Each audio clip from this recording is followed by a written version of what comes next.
Welcome to Good Times Home Video Special Series on World War II. I'm Brigadier General Stan Ulanoff.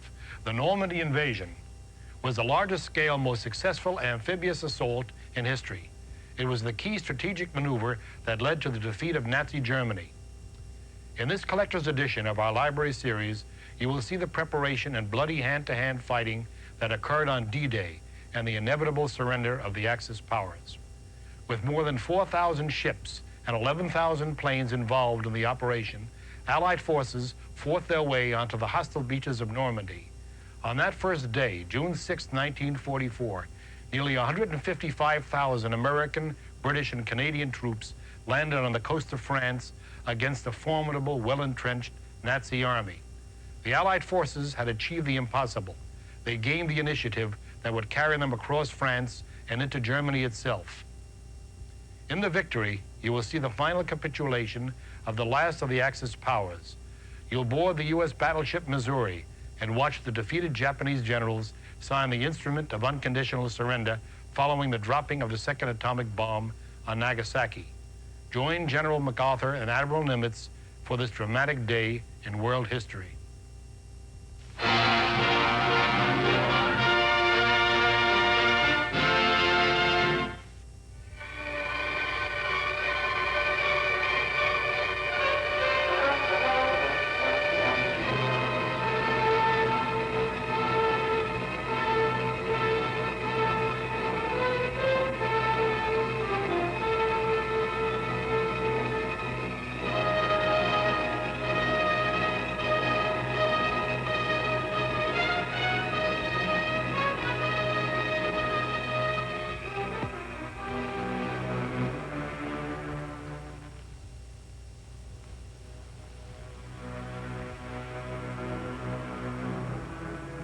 June 9th, 1944.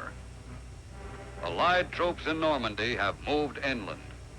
The work of the U.S. Navy and Coast Guard and the combined Allied sea forces has been done. Work not without a price in men and materiel.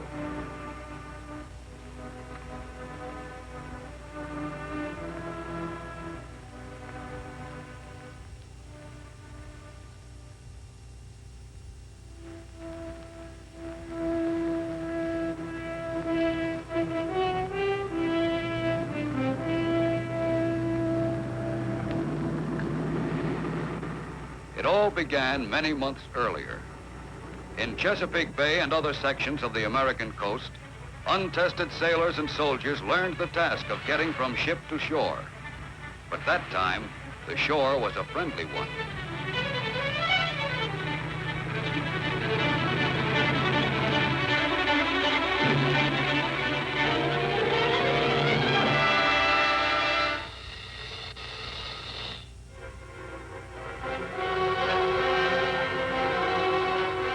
Then, with part of their training finished, they left the United States.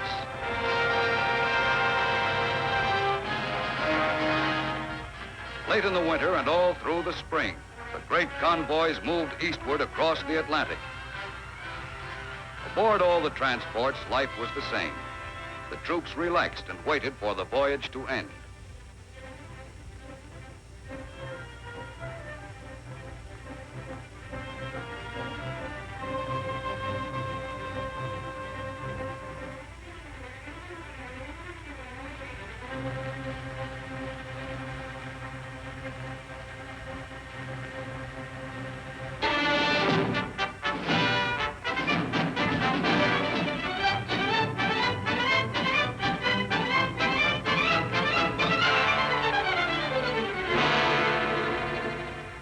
All along the coasts of Great Britain that spring, the training went on. Navy and Coast Guard landing barges practiced landing operations day and night.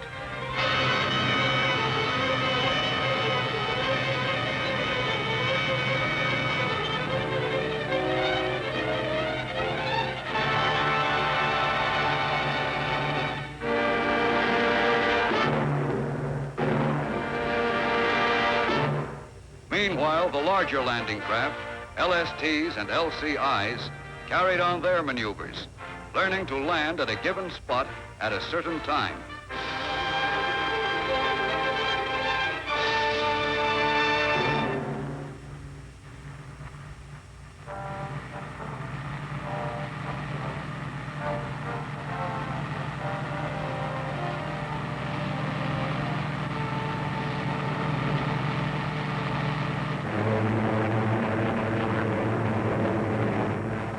Through all the days of preparation, Allied planes, thousands of them, continued to soften enemy defenses and communications in daily raids.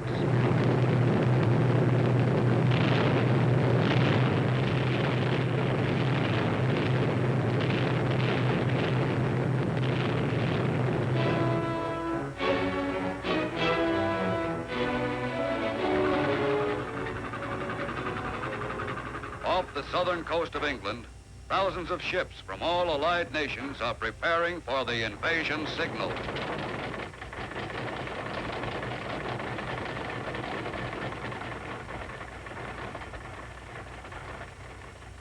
Navy and Coast Guard crews make last-minute preparations.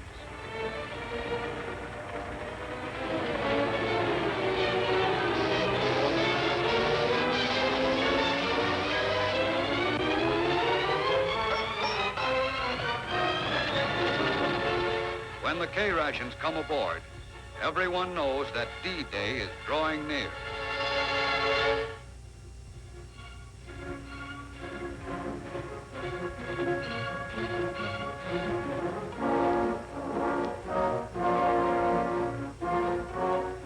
Somewhere in southern England, troops embark on LCVPs to be ferried to the waiting transports offshore.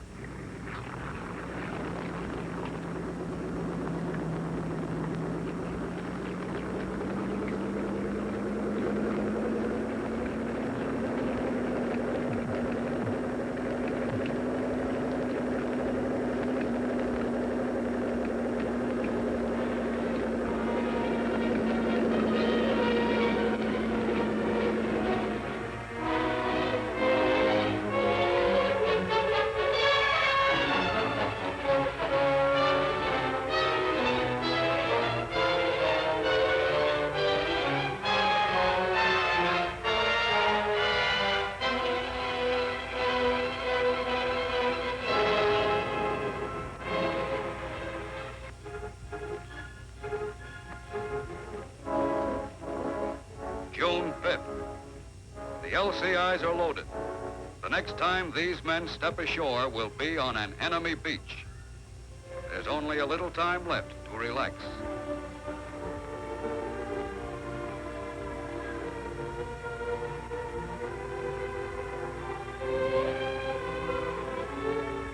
And the bombing attacks of the Air Force are intensified.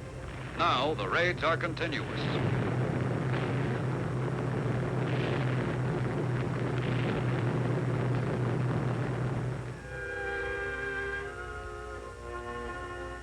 At ports of embarkation, the troops prepare themselves for their greatest battle.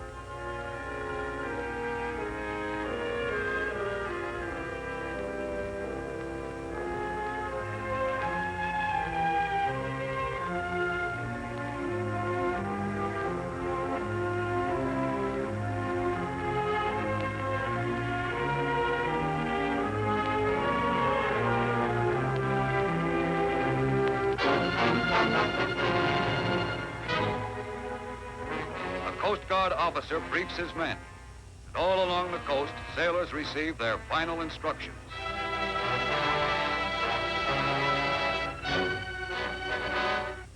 At last, the ships leave the coastal waters and move out into the channel.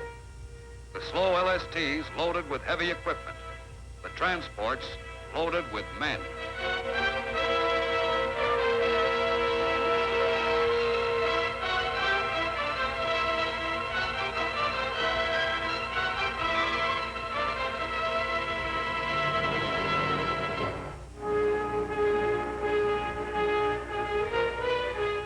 Fast warships screen the mighty invasion fleet from enemy raiders. At 15:30, a Coast Guard flotilla of LCIs leaves, loaded with engineers, medical corpsmen, and infantry.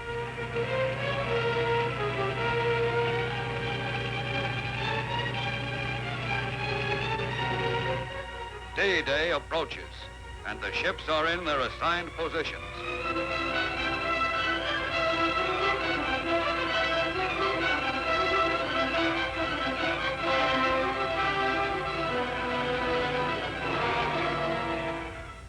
For some of them, like the Coast Guard manned transport Chase, it is the fourth invasion in European waters.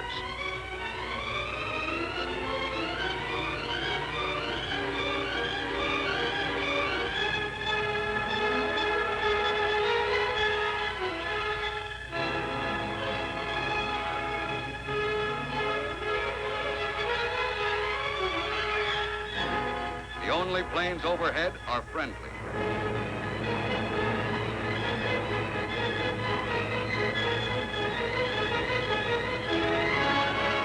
From the 83-foot Coast Guard rescue boats to the Navy's powerful battle wagons, the invasion fleet is moving towards France.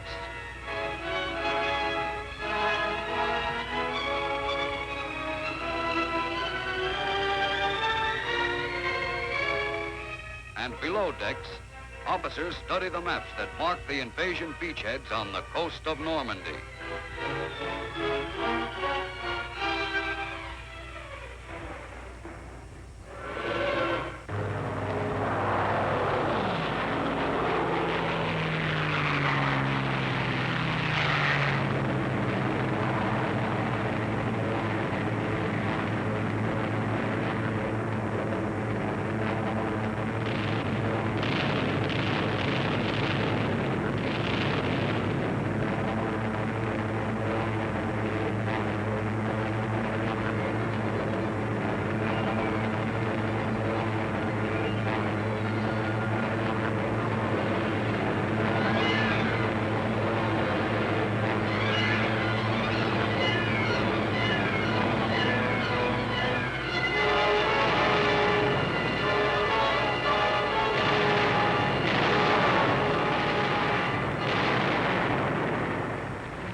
Some of the landing barges are stopped by concrete obstacles built far out in the water by the enemy.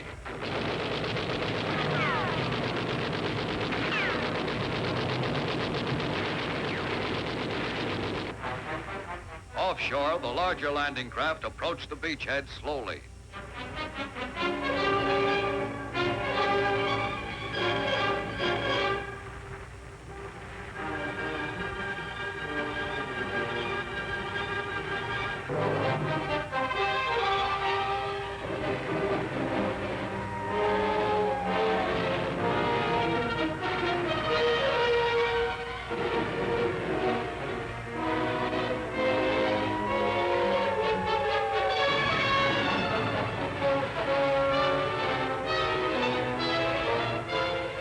Aboard the LCIs, the troops prepare to land. The beach is still empty, and the crossfire of German guns still rakes the shore.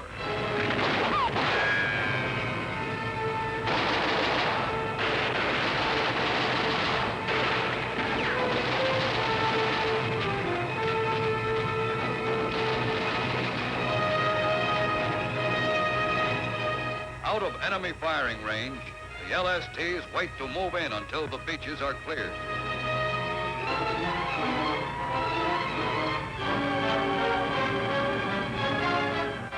The arrival of motorized equipment marks the end of the first phase of the landing.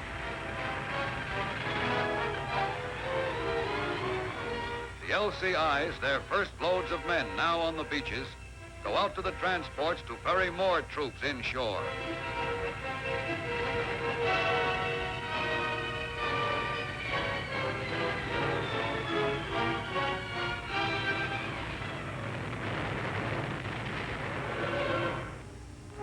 Still waiting beyond gun range, the LSTs unload supplies on smaller LCTs. Heavier equipment is transferred to giant rhino ferries, flat-bottomed barges that will land it ashore. And reinforcements arrive, thousands of men.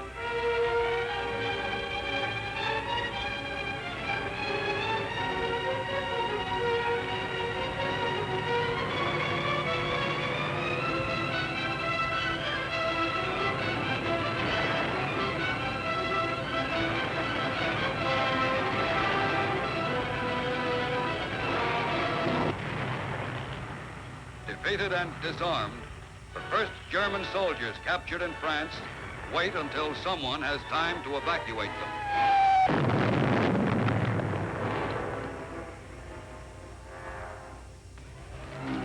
Out in the channel, the rescue boats of the Coast Guard are looking for survivors and aiding damaged vessels.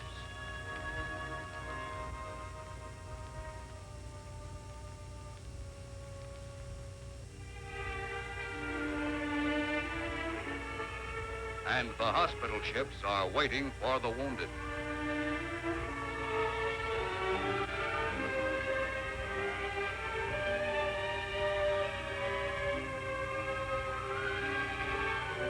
From a damaged Coast Guard LCI, a wounded man is transferred to another ship. The life-saving blood plasma goes with him.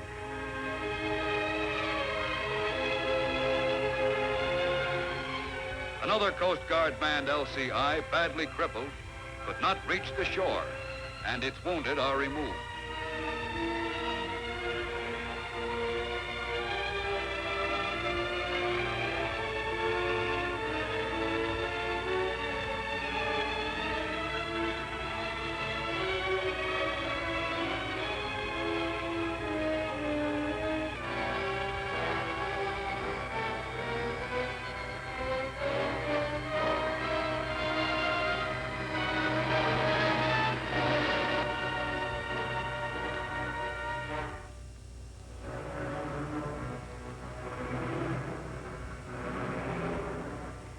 The beach is firmly in Allied hands now, and the vast extent of the operation is visible. Silent evidence of the fierce battle is apparent everywhere.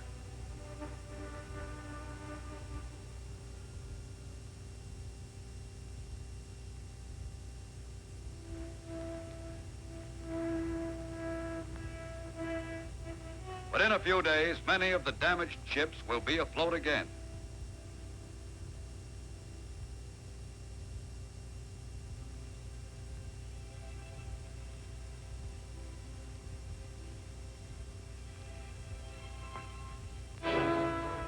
Now, more and more troops move inland to push the enemy back.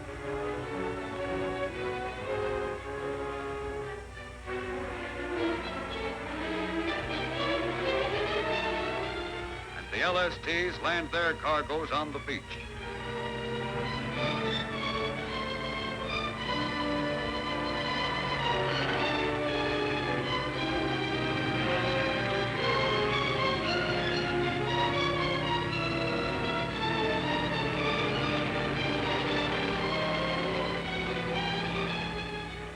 Barges built especially for the Normandy operations are left on the shore to be unloaded.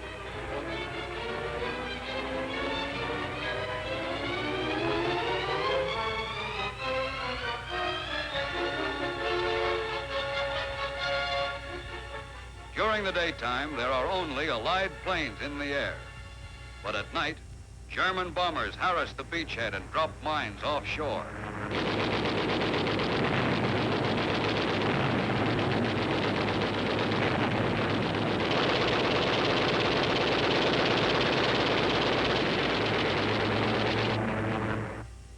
Out of sunken block ships, artificial harbors have been built. Until a port is won from the enemy, these must handle all Allied shipping. Bad weather came after the fighting on the beaches was over.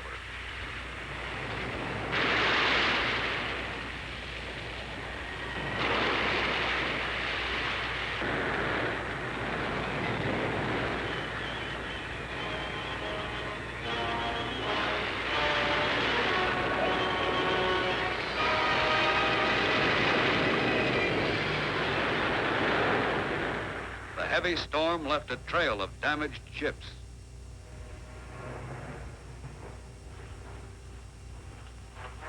Once again, the landing barges moved out into the channel, this time loaded with German prisoners.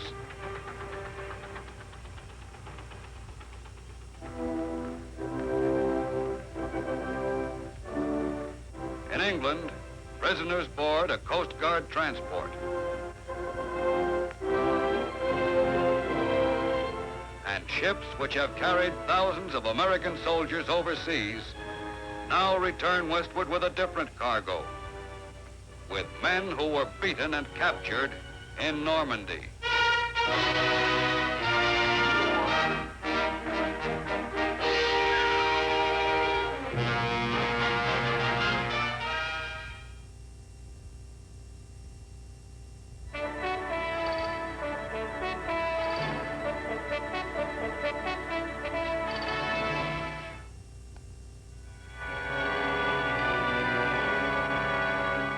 There is an ancient saying that all roads lead to Rome.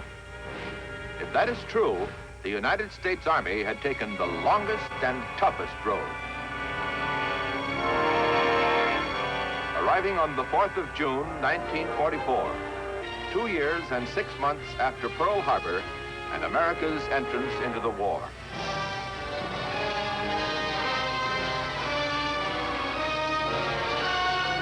Two days after General Mark Clark's Fifth Army captured the Eternal City, General Dwight D. Eisenhower's invasion forces hit the Normandy beaches in a massive amphibious assault.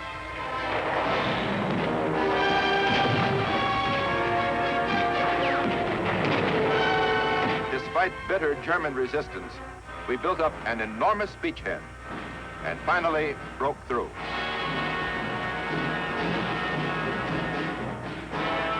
Our 7th Army, commanded by General Alexander Patch, landed in southern France and pushed northward along the Rhone River Valley. 10 days later, Paris was liberated.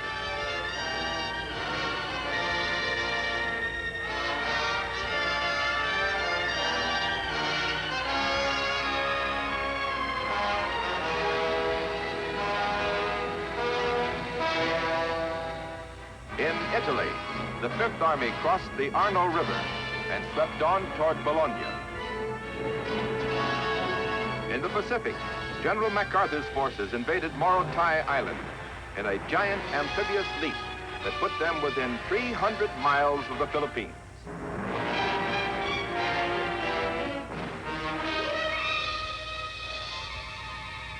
General Stilwell was making progress in Burma with his mixed command of hand-picked American infantrymen, Merrill's Marauders, and British and Chinese units.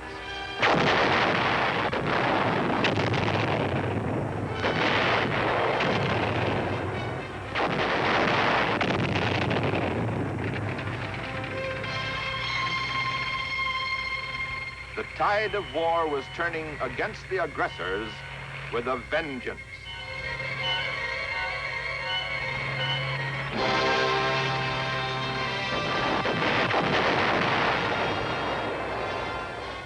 Just 97 days after the 5th Corps of 1st Army had led the assault on Omaha Beach, it had driven 500 miles inland and crossed the German border. The battle for France was nearing its end. The battle for Germany was about to begin. The Nazi Reich was soon to reap full measure of the dragon's teeth it had sown. The immensity of global war, as it occurred at the height of World War II, staggers the imagination. On the ground, in jungles and swamps, in mountains and forests, and on the plains, millions of men scattered around the entire world, locked in combat. In the air, thousands of others with their bombing and fighting aircraft. On the seas and beneath, other thousands with their surface ships and submarines. Incredibly long supply lines with mountains of materiel to transport. Vast communication networks stretching around the earth. It was the greatest concerted organization of military might in the history of the world. It was as if the scriptural concept of the Battle of Armageddon was being realized in its greatest magnitude. In Europe, by the end of September 1944, the United States had 5 great armies battling the Nazis. The 5th Army in Italy, the 1st Army with elements already on German soil, the 9th, the 3rd, and the 7th, all fighting beside British and Free French and other Allied forces. In the Pacific, the 6th Army and other elements. In Burma, General Joseph Stilwell's command of American, British, and Chinese jungle fighters were driving back the Japanese, opening the way for completion of the Lido Road, which our Army engineers were building as a land supply route to the embattled Chinese by way of India. In Russia, German armies were in retreat before massive Soviet counterattacks. To use an old Army expression, we were clobbering the enemy on all fronts. But it was no grand march, no sudden sweep to victory. For as the aggressors were driven back, their resistance increased along with mounting desperation. We paid a price for every mile we took. The battle for Germany was on. For the Germans, their Götterdämmerung, the twilight of the gods, had come.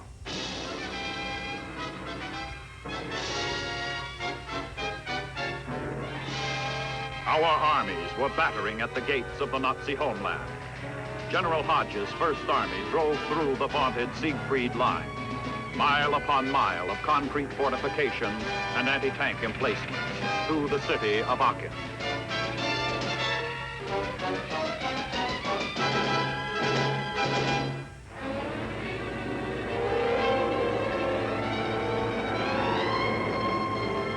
Years and 7 months after General MacArthur had left the Philippines, he kept his promise to return.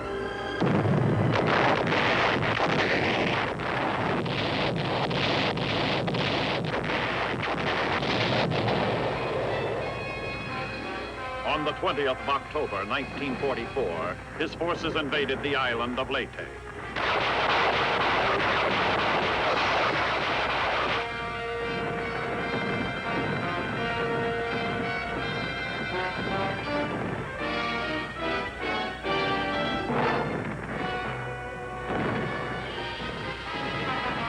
This, too, was to be no easy parade to victory.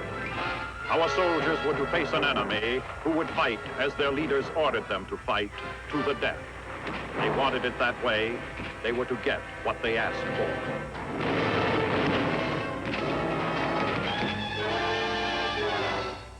7 days after MacArthur landed on Leyte, the United States 3rd and 7th Fleets dealt the Japanese Navy its death blow in the battle for the Leyte Gulf.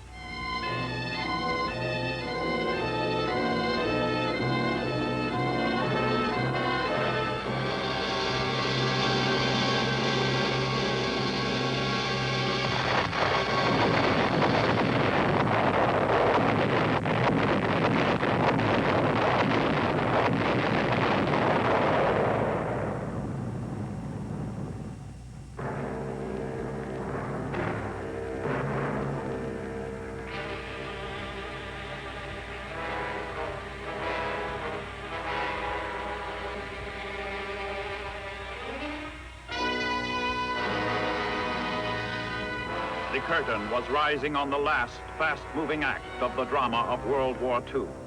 General Patton's Third Army took Metz. Ahead was the nearby Saar Basin, Germany's second most important industrial district.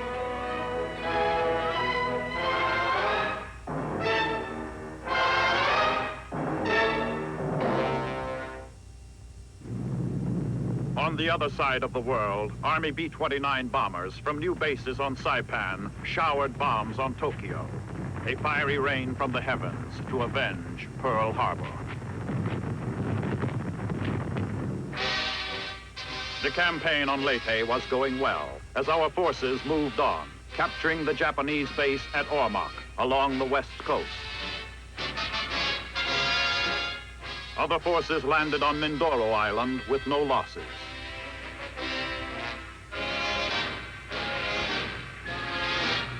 While General MacArthur's forces were driving forward in the Philippines, Patton's Third Army penetrated the Saar and drove on across the Saar River.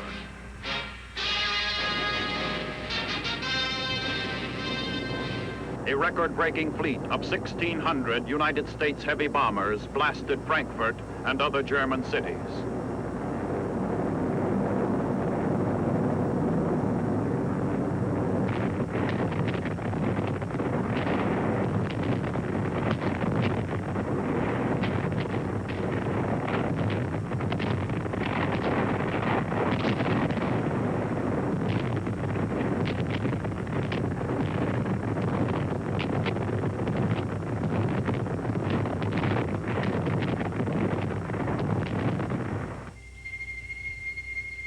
The Nazis were reaping a bitter and devastating harvest from the seeds they had once sown from the air. Now the very perpetrators of aerial blitzkrieg saw their own cities reduced to rubble. To the millions of Nazi war victims, here at last was a measure of retribution against their merciless executioners.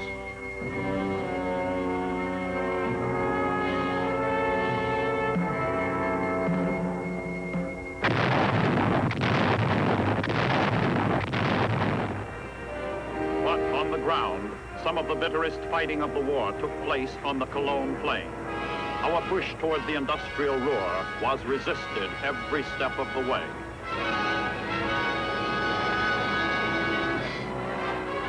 Then, on the 16th of December, 1944, the German counteroffensive struck.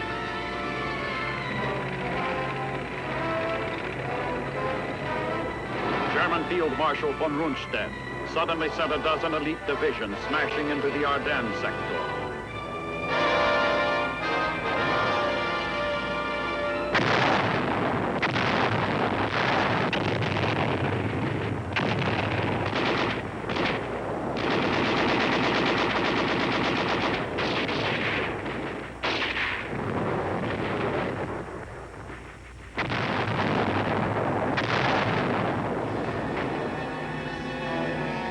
Von Rundstedt had cast the dice for high stakes, crossing the Meuse River, driving toward Liège, and trying to cut the Allied communication lines from Antwerp to the front lines. If our lines of communication could be cut, the fate of our armies might be in the balance. This was the Battle of the Bulge.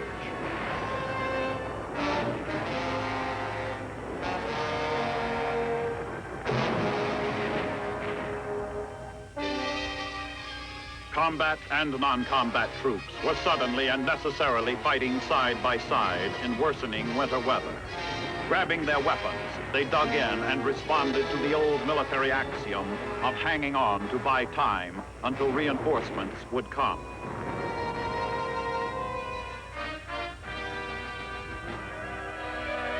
General Eisenhower took immediate action to meet the crisis. He put the 1st and 9th Armies north of the Bulge under command of Field Marshal Montgomery's 21st Army Group, with orders to attack from the north.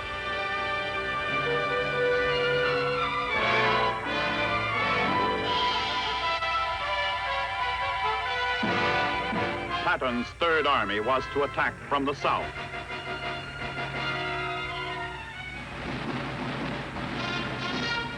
Two airborne divisions were rushed in. The 101st was ordered to hold the vital communication center at Bastogne.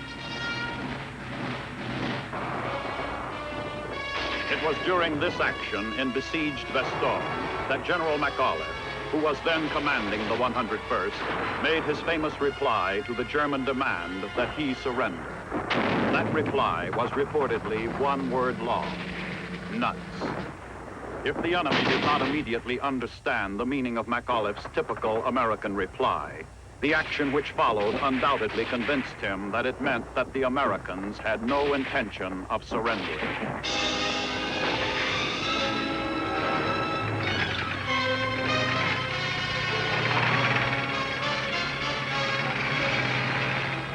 Just 6 days after von Rundstedt had launched his counteroffensive, elements of Patton's Third Army, racing up from the south, struck the German on his southern flank. The pressure was off the 101st Airborne.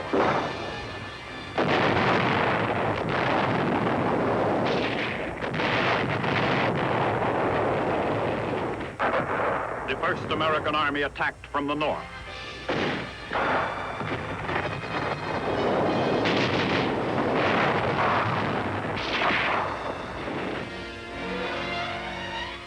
After the British struck the bulge on the west, the Third Army smashed on north to link up with the First Army.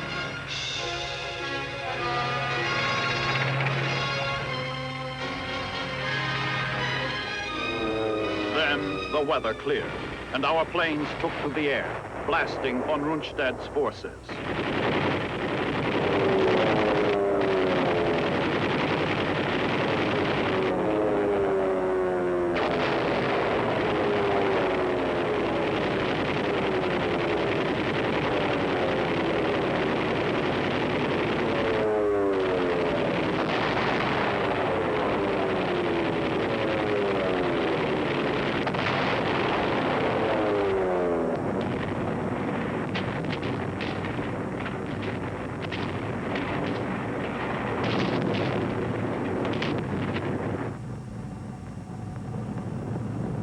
The Battle of the Bulge was soon over. The enemy was retreating. The Germans had thrown their last big Sunday punch of the war.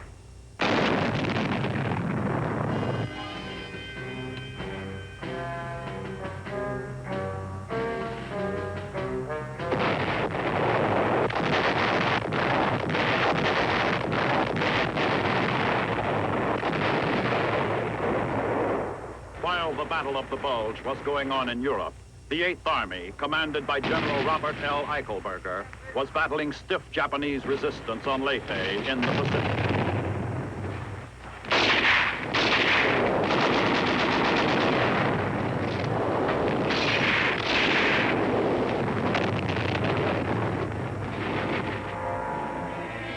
The fight for Leyte would continue for months, until nearly 50,000 fanatical Japanese would be annihilated.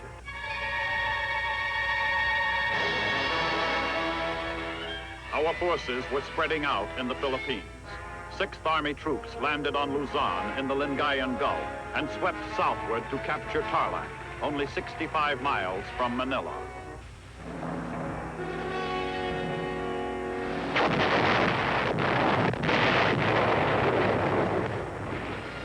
"15 days later, men of the 1st Cavalry Division fought their way into Manila.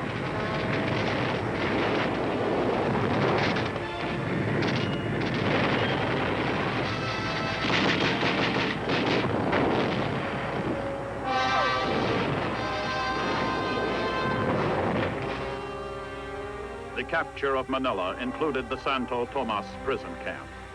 Along with the Filipino people, these prisoners had waited in long and quiet agony for this moment of liberation. Of all the liberated peoples in the world, none showed more gratitude than did the Filipinos. They well knew we had come not for conquest, but to keep a solemn promise to return and destroy the aggressor, who had taken over their homeland in a war of conquest. Less than 2 years later, the Philippines would be given complete independence as a sovereign nation by the United States.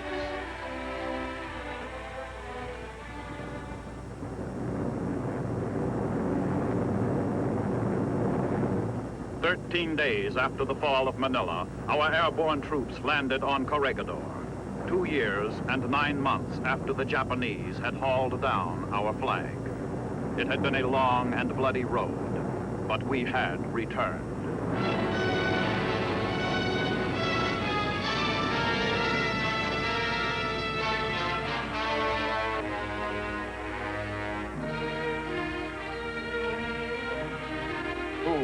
And where were those who once had said the American was no soldier, that he would not fight?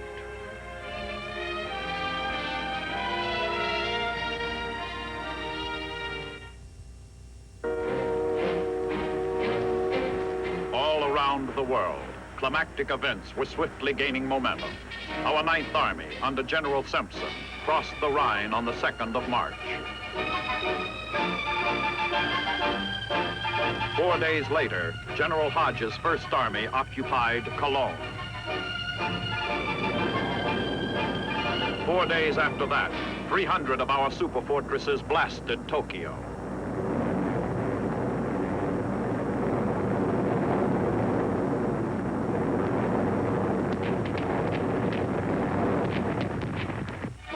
By the 17th of the same month, General Patton's Third Army had taken Koblenz.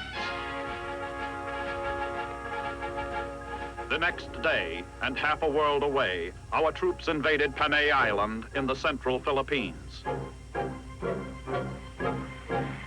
3 days after that, Patton's Third Army crossed the Rhine. 4 days later, General Eichelberger's Eighth Army was landing on Cebu in the Philippines.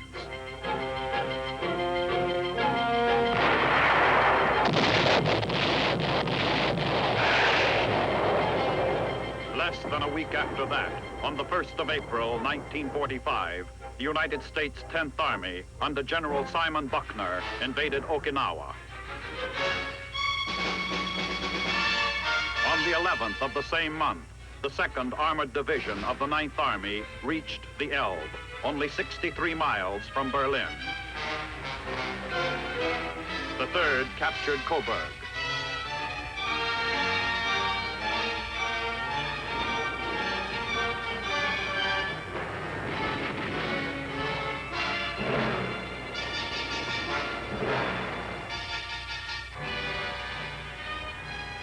On the 12th of April, death took the Commander-in-Chief, President Franklin Delano Roosevelt.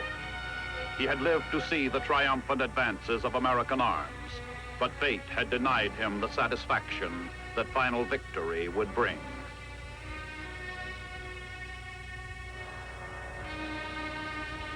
Less than a month after President Roosevelt's death, Germany surrendered.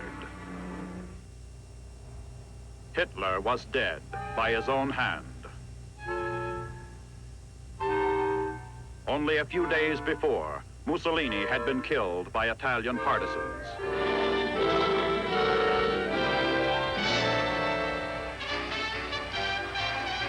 To his home shores, General Eisenhower returned in triumph.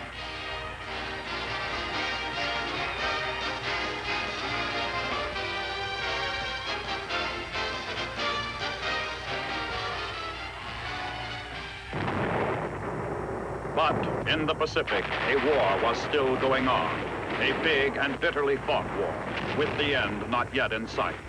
Okinawa was a bloody battleground, as our 10th Army was finding out.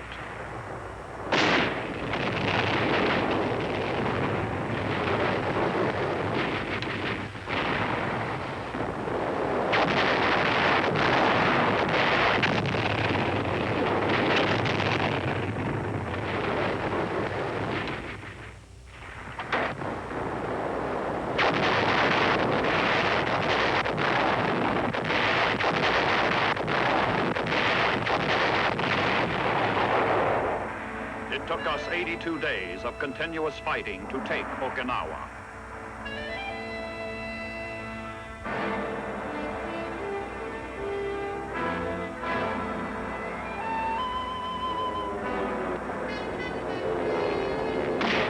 Kamikaze attacks on our Navy took a heavy toll, but we fought back, never letting up.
the military might of the United States would now be concentrated on the Japanese homeland.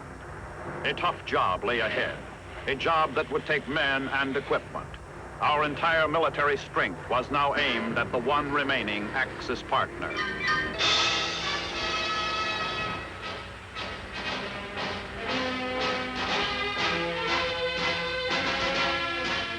Our military planners estimated that in an all-out assault upon Japan itself, our invasion forces would probably suffer 1.5 million casualties.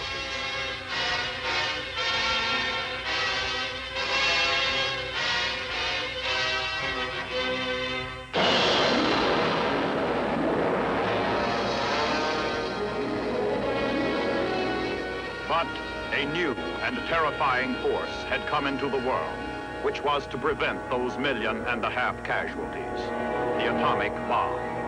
2 of these awesome weapons dropped on Hiroshima and Nagasaki brought Japan to her knees.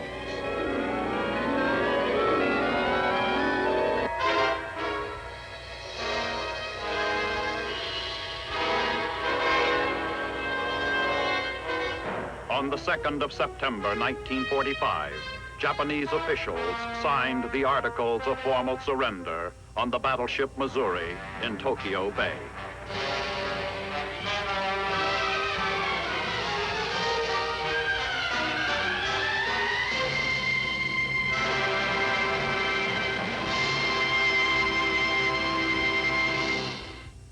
The formal surrender by the Japanese on the 2nd of September, 1945, marked the end of the shooting in World War II.